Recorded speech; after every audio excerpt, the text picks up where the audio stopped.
नमस्कार।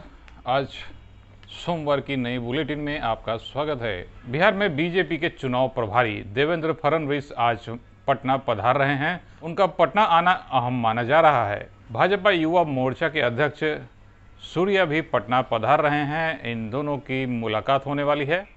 बिहार विधानसभा चुनाव को लेकर बिहार के सभी प्रशासनिक कार्यालय खुले रहेंगे। यहां तक कि रविवार को भी प्रशासनिक अधिकारी उपस्थित रहेंगे। चुनाव के मद्देनजर बीजेपी और जेडीयू में सीट के उम्मीदवार यानी अभ्यर्थियों की भीड़ लग गई है।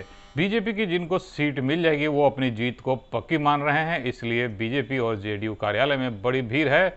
बिहार में सभी बेरोजगारों को एक रोजगार मिल जाता है। चुनाव के समय उन्हें बहुत सारा काम मिल जाता है, पैसों की कमाई भी होती है, अच्छी खासी लेन देन हो जाती है। यूँ तो सभी कार्यक्रम और आइटम्स के रेट तय होते हैं, पर कोई देखने वाला नहीं होता है, बस कागजों की खानापूर्ति होकर रह जाती है। नई बात, फेसबुक सोशल मीडिया पर अनावश्यक टिप्पणियां नहीं करें। फेसबुक पर टिप्पणी करने को लेकर मुजफ्फरपुर के एक प्रॉपर्टी डीलर पर एक केस दर्ज कराया गया है।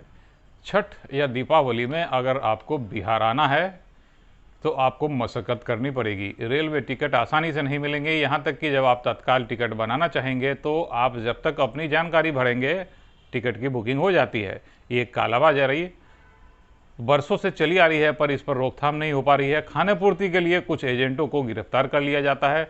वो भी एजेंट नहीं होते हैं, अनधिकृत एजेंट होते हैं, क्योंकि एजेंट आईडी से तत्काल बुकिंग तो होती ही नहीं है।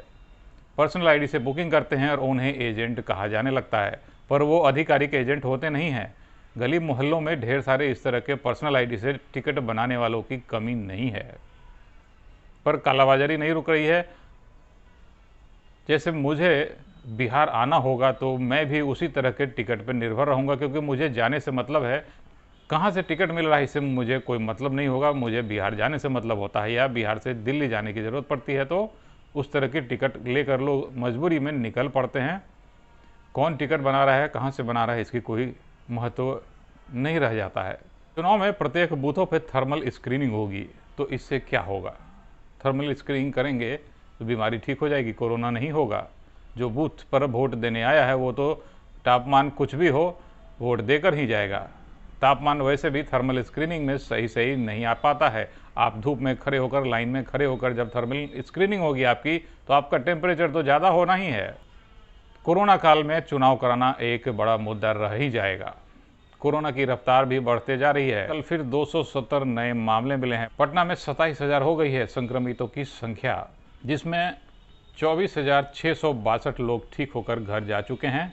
बिहार में मरने वालों की संख्या लगभग 900 हो गई है। पटना में एक्टिव मरीजों की संख्या है 2,161। मुजफ्फरपुर में कुल संक्रमितों की संख्या अब बढ़कर 8,115 हो गई है, जिसमें मुजफ्फरपुर में कल कोरोना के मरीज मिले हैं नए 65। स्नातक और शिक्षक निर्वाचन क्षेत्र के लिए नामांकन भरा जाने लगेगा। 28 सितंबर से 5 अक्टूबर तक है नामांकन की अवधि। 22 अक्टूबर को मतदान होगा, 12 नवंबर को मतगणना होगी और रिजल्ट्स आएंगे। मुजफ्फरपुर में फिर से बाढ़ का खतरा बढ़ता जा रहा है। नेपाल के पानी छोड़े जाने से बागमती नदी में फिर से बाढ़ का खतरा उत्पन्न हो गया है। गायघाट इलाके में लगभग 20 गांव बाढ़ की चपेट में फिर से आने की आशंका में हैं। बिहार यूनिवर्सिटी में पार्ट 3 के एग्जाम के लिए फॉर्म भरे जा रहे हैं।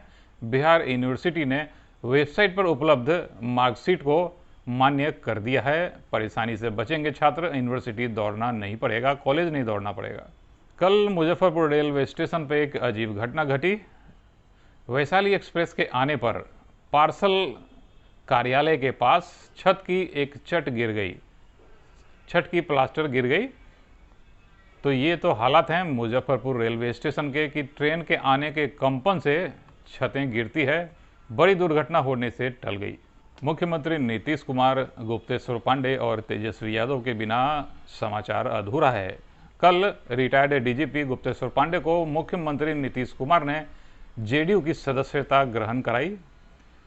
सदस्यता ग्रहण करने के बाद गुप्तेश्वर पांडे ने कहा कि अब मैं पार्टी का एक सिपाही हूं, पार्टी जो कहेगी वही करूंगा। चुनाव में खड़े होने के बाद पर उन्होंने कहा, पार्टी जैसा कहेगी वैसा ही करूंगा, अभी निश्चित नहीं है। चिराग पासवान अभी भी नाराज ही नजर आते हैं। अभी तक फैसला नहीं हुआ है कौन कितनी सीटों पर लड़ेगा। इसी बीच गिरिराज सिंह ने कहा है कि वो कहाँ रूठे हुए हैं चिराग पासवान, कितना मीठा बोलते हैं। आज सोमवार है, मुजफ्फरपुर के वासी जाम के लिए तैयार रहें, सोच समझ कर ही बाहर निकलें, या 2 बजे दिन के बाद निकलें तो थोड़ी ट्रैफिक कम मिलेगी, पर शाम में फिर वही हालात होंगे। आज की बुलेटिन में इतना ही। अपना ख्याल रखें, कोरोना से भी बचें। कोरोना की एक विस्तृत जानकारी नई वीडियो में दूंगा। देवघर एयरपोर्ट पर भी एक समाचार आपको अलग से देता हूं। धन्यवाद, नमस्कार।